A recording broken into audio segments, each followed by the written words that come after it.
right, welcome to episode number 6, the final episode of this journey that I've been sharing with you about a corporate approach to substance abuse and addiction with special reference to alcohol abuse. So my name is Jath and I'm looking forward to share with you my experiences and expertise to help and guide you towards understanding substance abuse related problems and how to deal with it. And we are focusing on the skills of empowering people to have a healthier workplace environment. And today we are focusing in particular on the prevention and the relapse prevention of substance abuse related problems. So let's have a look at the components of a recovery plan. And first of all, I would like to give you a recovery plan overview. And this is how it goes. So when a person goes for treatment, whether it's 2 weeks up to 2 years, there's a treatment phase. Then as the person gets discharged, they are entering the early recovery stage. And there's no specific time limit to this process of recovery. And during the early recovery, they have to settle in and get used to living a life of sobriety and abstinence. And then they enter the stage of mid-recovery, where they start to find their feet gradually. Eventually, here, around about after 2 years, they start entering the stage of late recovery, and then later on in life they can go into the maintenance phase where alcohol is now a total non-issue. It's not a big issue anymore. They are entering the maintenance phase. But we are focusing here on now the early recovery. When a person has been discharged, what needs to happen? We want to make sure that the person's chances of staying sober is strong. So therefore, that's what we're going to focus on today. So before a person needs to leave the treatment center, assessment and a diagnosis was made. And the doctors, psychiatrist, treatment plan, clinical psychologist, they did a comprehensive evaluation by all the healthcare professionals involved.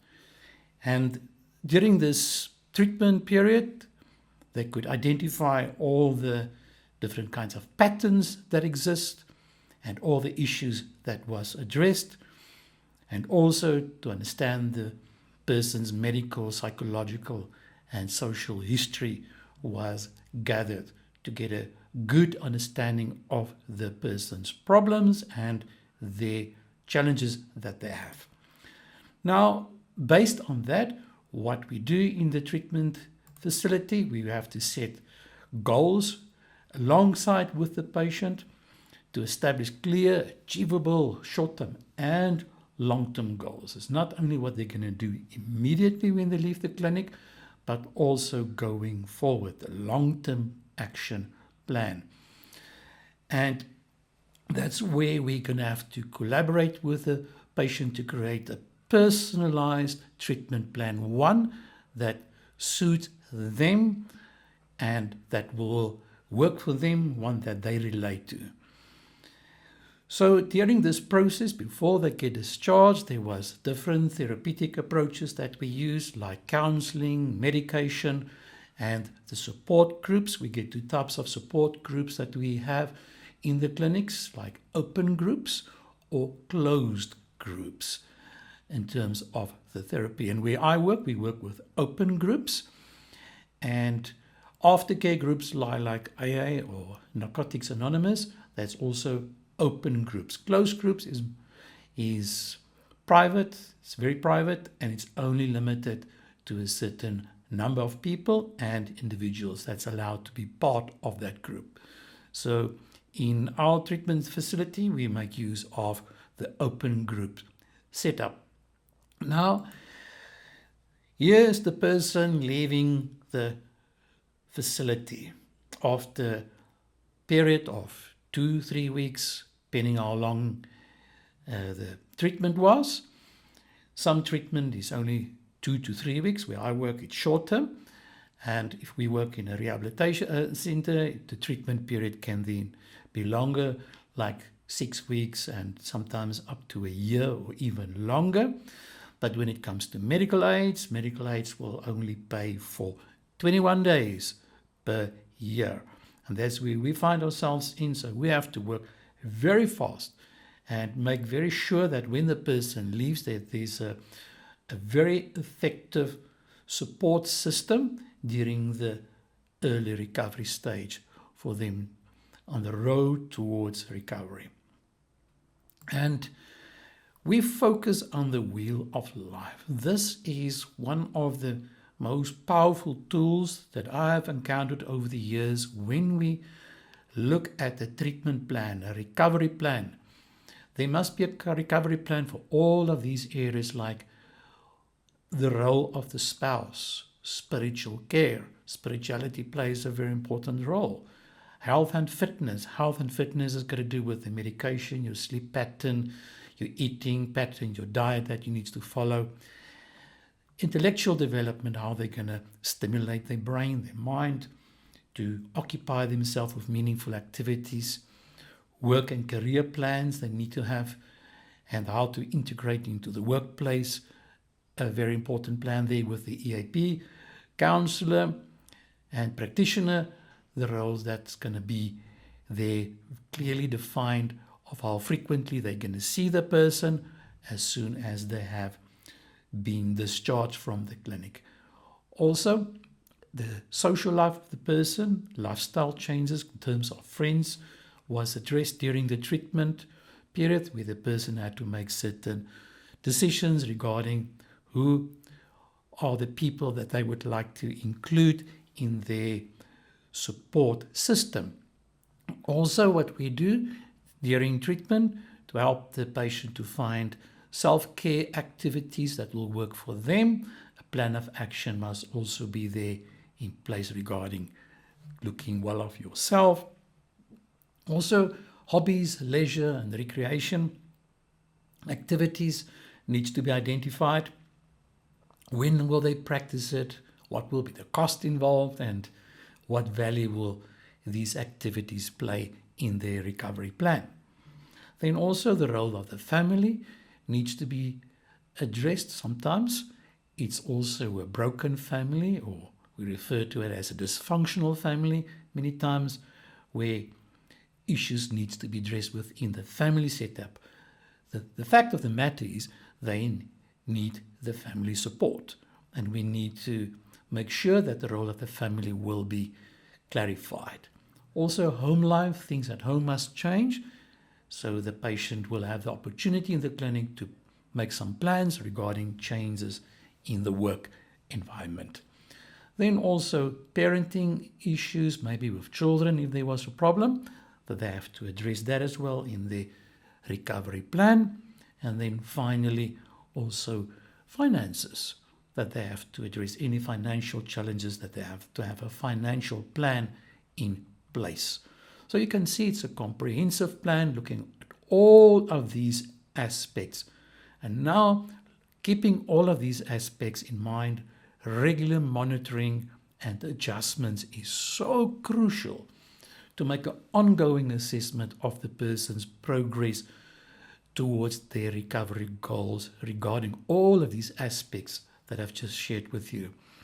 And there must be flexibility to modify the treatment plan based on the person's need and circumstances, because they make a plan and they draw up a very good comprehensive plan, but as soon as they leave the clinic or the rehabilitation center, things change and it needs to be adjusted. And the regular check-ins and follow-up with healthcare providers and support teams is necessary. And this is where Teams and Zoom sessions can also play a valuable role if we are not really available to see the person in face to face. But also in town where the person is based, that's also where they need to have their accountability partners ready there to support them. So here it is, this wheel of life. This is what your life is all about. These 12 aspects of your life regarding your recovery plan. And the EAP practitioner and also the line manager will just check with the person on all of these areas. How are you coping? What's your plan regarding each of these areas in your life? So let's have a look at the importance of a structured approach towards recovery. It's a scientific process that we follow, and we need to make sure that there's consistency and stability in the person's process of recovery. This means that we need to provide a predictable framework for the patient to follow. And that has got to do with this wheel of life, to make sure that the person have a good, thorough understanding of their recovery plan and that they are committed to it. It's a personalized, customized, committed program that they have developed. We just assisted them with that, but at the end of the day, it's their program, it's their design. And it's so necessary to reduce any uncertainty and anxiety associated with recovery, and especially when the person has been discharged, to address these typical issues and challenges regarding the early recovery stage after the treatment period. Accountability is so important to ensure that the patient remains committed to their recovery goals. The accountability partners like friends, it could be the line manager, supervisor, it could be the family members, it could be a pastor from the church, local church. Anyone, or at least more than one person, can be accountability partner. It could also involve healthcare professionals, online support to help and encourage them in their process towards recovery. A comprehensive support is necessary, in other words, to address all aspects of the patient's well-being, their physical well-being, their mental well-being, emotional well-being. Everything must be addressed during the support. Not only their physical, mental, emotional, but I also want to add here as well as their spiritual support and spiritual well-being, which is necessary. Then connecting with the community of support and resources in the community that needs to be available, and to have a whole network of support system available surrounding the person in their journey towards recovery. And these support systems, they will keep on looking at all of these aspects. Different people, different support will play a different role, like the doctor there, and a friend, and the employer, and friends. Everybody play a role here in surrounding the person in their journey towards recovery. So let me just also share with you the dynamics of relapsing. And this is a reality that the majority of people who did attend rehabilitation programs unfortunately do relapse. This is something that we need to be aware of. Therefore, being aware of it, we can intervene in time to prevent it from happening, at least then when it happens, to mitigate it. But more about mitigation later on.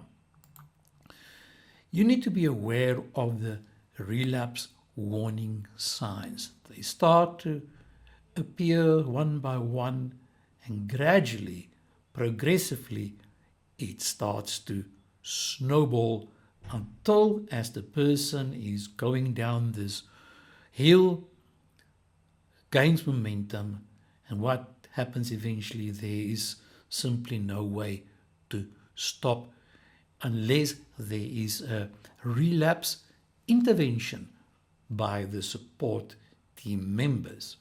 However, the supporting members need to be aware of the relapse warning signs. Now, there are different factors that do play a role in contributing towards relapse.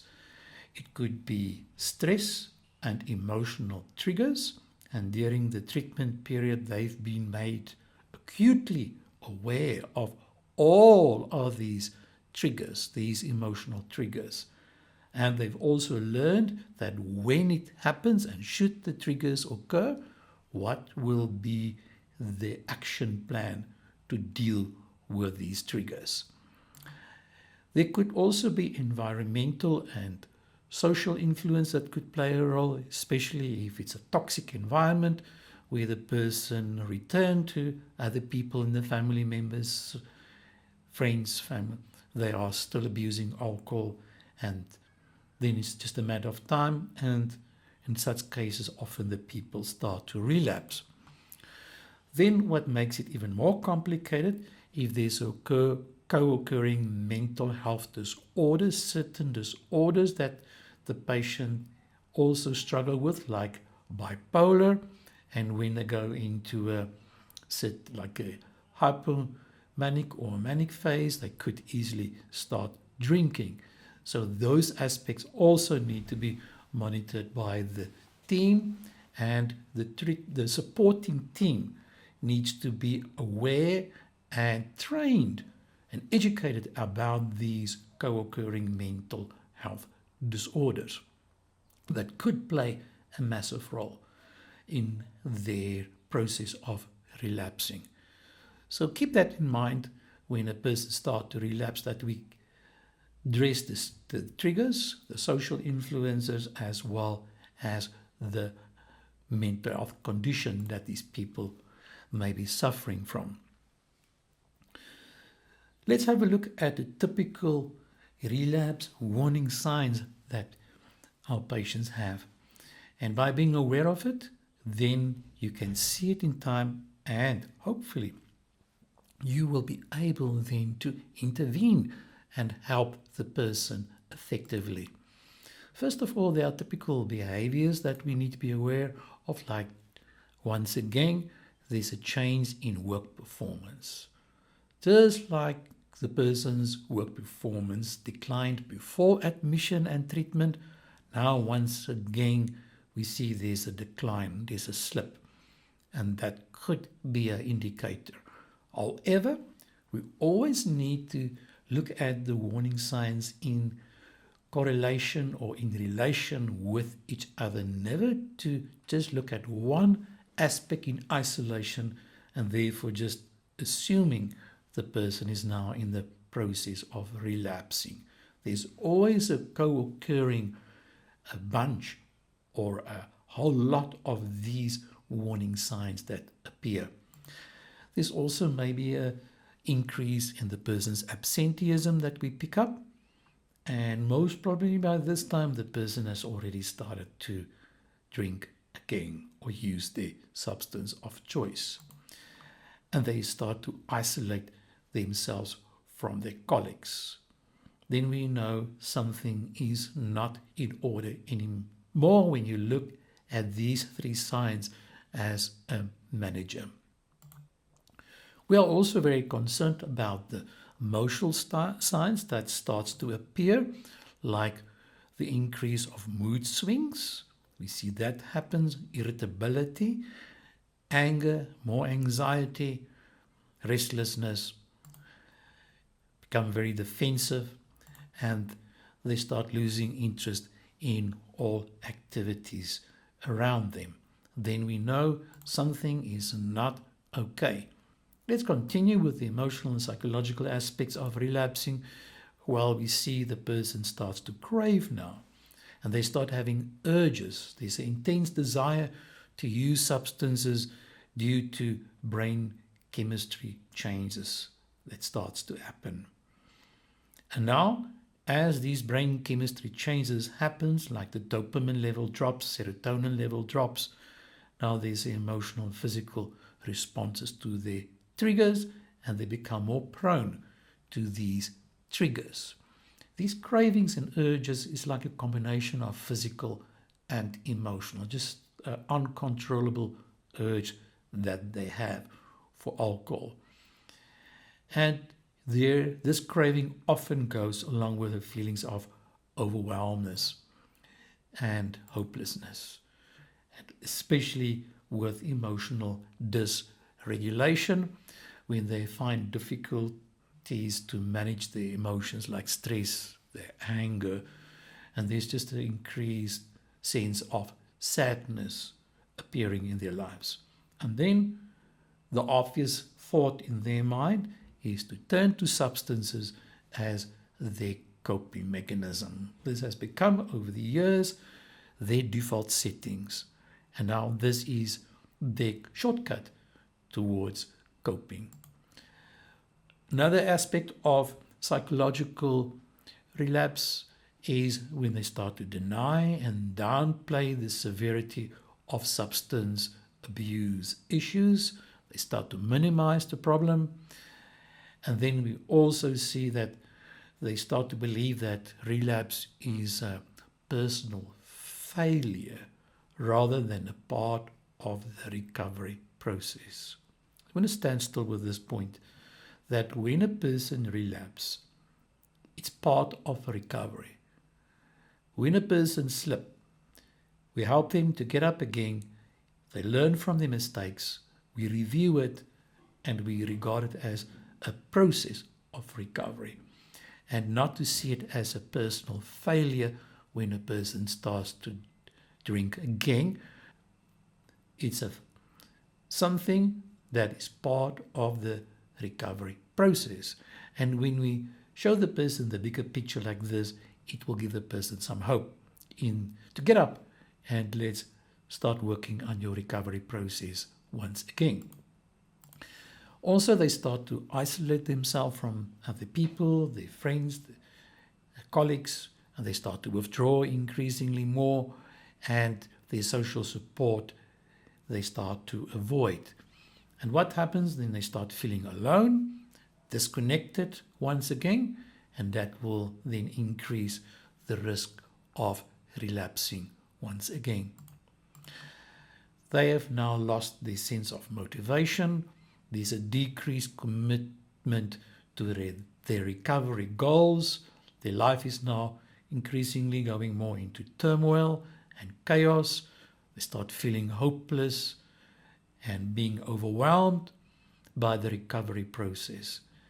And when they start losing their motivation, we are seriously committed and concerned, very concerned about this sign of hopelessness. Now we need to intervene ASAP. The anxiety starts to increase, and as anxiety increases, it will soon also evolve into full depression. The co-occurring mental health conditions starts to make the substance abuse likelihood of relapse more stronger, especially if the person has a history of depression. Now the depression gets worse and the chances of relapsing increases. And as the person starts getting more anxiety, then the increased risk of relapsing happens.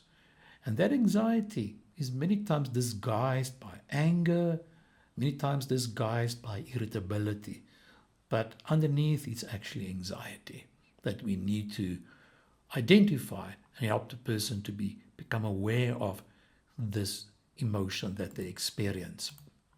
The stress response becomes a problem. The inability to effectively cope with stress is also now on the increase. And the strong thought, it's like an overwhelming thought now, to use substances as a means to manage stress is now manifesting. Also, they will have impaired judgment and decision making. They start making impulsive decisions, and their reduced ability to make healthy choices due to these brain changes, as I've mentioned, becomes a serious problem. That's why they need to be on medication many times, like on antidepressant medication, sleeping medication, and anxiety, mood stabilizer medication to help them and that they stay on the medication. Otherwise, it will increase the risk of relapsing. This impulsivity that I've mentioned can lead to substance abuse despite the negative consequences that they are aware of. But the craving is so overwhelming that it's stronger than to think about the consequences of their relapse. Then let's have a look at the role of management in relapse prevention. In the work environment, we need to create a supportive environment. And as I said in my first episode, we need to change the corporate environment, the culture in companies, to make sure that we don't judge the people who struggle with this condition, that we are there to support them all the way, and to not see it in a punitive way, that we are there to help them in their process of recovery. So open communication channels need to be established, and I think it's important that your company, your office, your floor, wherever you are in the workshop, you need to make sure in your office that the communication is open, and maybe it's good to also evaluate the sense of open communication that exists there. Not only in terms of alcohol, substance abuse, but other issues as well. Now, when a person starts to relapse, then we need to intervene. Now, we can't just leave the person, we need to take action. So early detection is necessary and proactive measures need to be in place. We're going to take immediate action when it happens. And calling the person in to assure them of the access to professional help that is indeed available for them. And we're going to have to review the individualized support plan with them, make adjustments, asking how can we assist you? I see you're struggling, you're not coping, and let's just compare with what you've learned in treatment in terms of why you're not coping, why are you struggling to implement what you've learned during the treatment plan.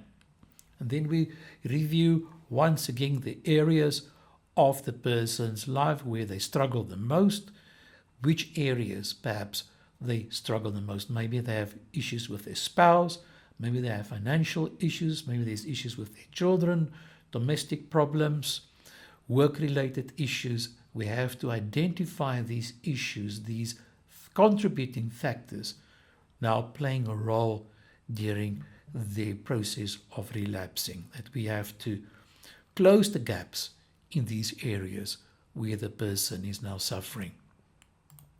Let's look at the corporate strategies for prevention. I think we need to understand that we need to develop a supportive workplace culture. And I don't think we are there yet, if I just generalize. We need to do more to promote work-life balance. I don't think companies in South Africa is doing enough. There's enormous pressure on people to perform, while others are being laid off, they are being dismissed. Others, the rest, have to work harder and harder. We're just human beings. And when this person is under pressure, there's one point where they can't cope anymore. At the weakest spot, if it's alcohol, when they start breaking down under pressure, they will then also relapse. So we also need to keep that in mind from a company's point of view. What can we do to help the person to maintain a work-life balance? I was once working at a company with contractors. They have to work ridiculous hours, and when they would complain, they say, well, you're easily replaceable. The next people there at the gate is waiting desperately for your job.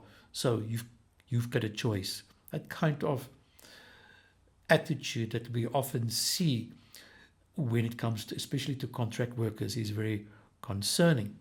And companies really need to do more about helping their employees to create a balanced lifestyle between work and their life, their personal life, and to help them to make healthy lifestyle choices.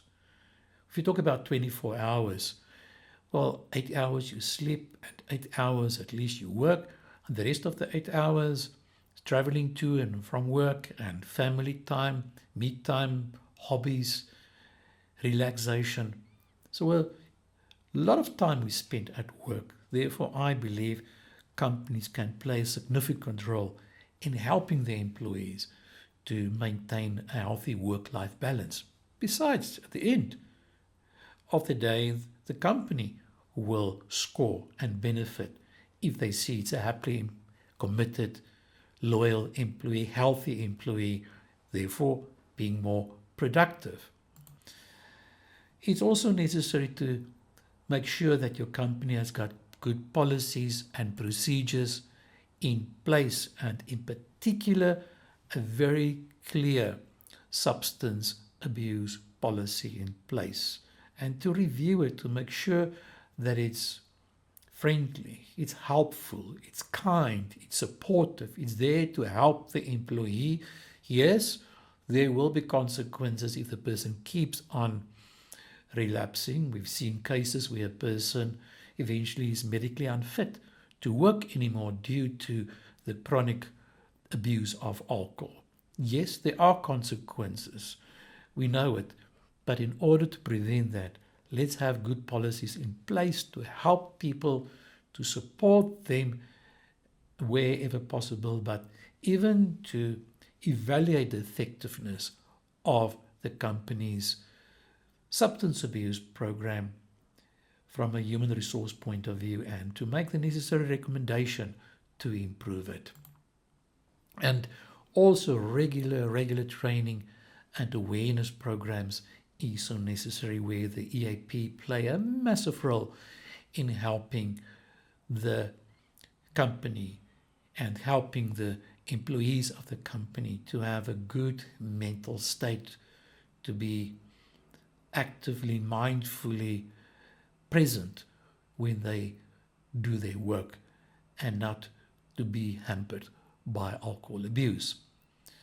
So we need to keep on having all sorts of training about alcohol, and also the culture, the corporate culture that we need to challenge during these training sessions. And I think we still have a long way to go as far as that is concerned in South Africa. What about mitigating strategies that we need to have? Mitigating strategies has got to do with training and educational programs that we need to have in place. Regular workshops on substance abuse is necessary. We need to have awareness days. We need to have informative sessions on coping mechanisms, and it needs to be a continuous, sustainable process on an effort that we need to put in to help to change the whole mindset regarding the culture of alcohol abuse amongst employees. So that's the training and the educational programs that we still have lots of work to do going forward. Also, the role of the EAP plays a massive role in confidential counseling services that is available, and to make the employee aware of all the referral programs for specialized treatments that's available, and the resources available countrywide for substance abuse problems, to have agreement with the rehabilitation centers and psychiatric hospitals in terms of referring the people to these places. And that's where the role of the EAP play a massive role in that process going forward. Now, what about the employees' responsibilities? Of course, we need to encourage their personal responsibility. They need to motivate themselves as well. They've got the responsibility to monitor their own recovery program, to be committed to the recovery program, to turn up for support sessions and to be there on time. They need to stay mindfully aware of their potential triggers and having the finger on the pulse and seek help when needed. So that's where the employee plays a role as well in their own recovery. At the end, they are responsible for their own recovery. It's up to them. We can support them as much as we can, but if they keep on relapsing and they don't reach out or appreciate the hand of it that's been extended to them, then it's also a huge challenge. So that's the employee's responsibility in their process of recovery. Then there must be reporting mechanisms available, built into your system, an anonymous reporting system, for instance, to ensure confidentiality and support when a person turns up by saying they have a substance abuse problem and that they won't be discriminated against or targeted or being humiliated. So let me just conclude. There's a few things that I've highlighted today that we need to keep in mind in relapse prevention and relapse intervention. I've stressed the importance of a comprehensive recovery plan that needs to be updated if necessary. It needs to be monitored the whole time to look at this recovery plan. How effective is it, and what is it that we need to adjust as time goes on? Secondly, what I highlighted today was the dynamics and the warning signs of relapsing. Relapsing is a process, just as recovery is a process. Relapsing is not the moment when the person starts to abuse the substance of their choice. It's the consequence of relapsing, the drinking or the consumption of the substance. I've made you aware of the warning signs. So just as recovery, I repeat, is a process, relapsing is also a gradual process that gains momentum over time if not being addressed. We can see that within 2 weeks after a person start to relapse, they will drink again. So the relapsing process can be sometimes very short. And when it comes to other substances, hardcore drugs, it can happen 10 times faster. But with alcohol, we've seen that the relapse process is a bit slower, but gradually as it gains momentum. You need to be aware of the typical warning signs of relapsing.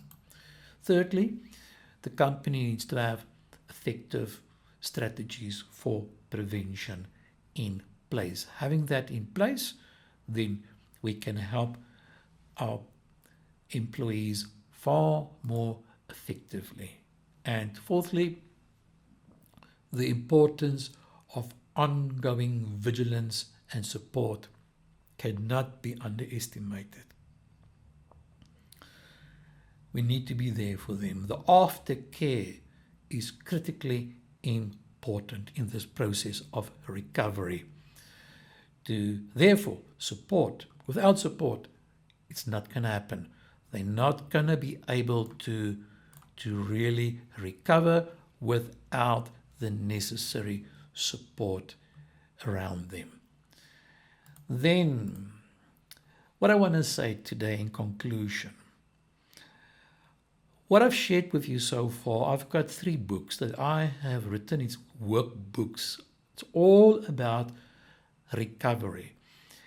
And the first one is my personal development workbook. This is a treatment plan, my treatment plan workbook that a person uses, and these books can use it for years and years. Inside there are QR codes, and a person can use it individually or they can use it with a counselor. This is also a good workbook for a counselor.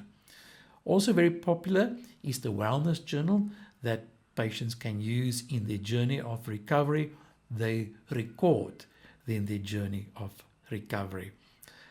And this journal can last for up to a year before you say, let me get myself another journal. And then lastly, I've also developed a fantastic workbook, Developing New Habits and Managing My Triggers workbook. And all of these workbooks people write in pencil, and because they would like to update from time to time their answers. So that's what I have created over the years. And this is also a tool that I use during treatment, but also for aftercare. I prefer not to use these tools on an outpatient basis. It's a bit too overwhelming for people. This is more for recovery. This is extensive recovery tools that I've invented, and I use it in the treatment facility. And when a person leaves the treatment facility, then they can use these books as part of their recovery program. Especially if I have to work online with people, then it's wonderful when the person do their homework, their recovery work, and face-to-face or online, they come back to me, they give me a report back and feedback about their recovery and any challenges that they are facing. These workbooks also play a role in their awareness that they need to develop. So it's available if anyone wants to contact me, WhatsApp me, email me, go to my website. There you can order it. So you're more than welcome to order it if you feel you would like to have these resources available. And may you be empowered to make a significant change in the lives of other people, and all of the best with your journey as well.